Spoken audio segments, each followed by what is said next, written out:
a young Englishman, Jude Bellingham, playing for German club Borussia Dortmund, got himself into hot water over the weekend for styling the referee who officiated in the top-of-the-table clash between Dortmund and Bayern Munich, following some controversial calls, including the awarding of a game-winning penalty to Bayern Munich. Bellingham said this of the referee: when you give a referee that has match fixed before the biggest game in Germany, what do you expect?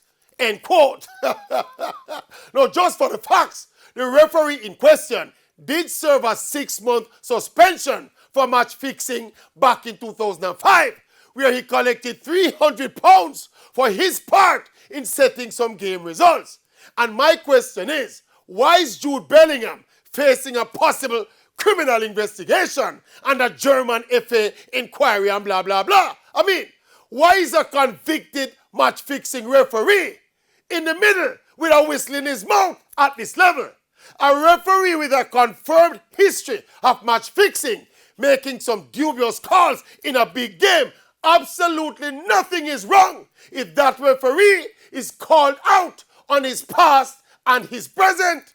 This thing where referees are treated like gods and his decision is final and we must go down on our knee and pray to them and worship them is foolishness. We must call out the referee.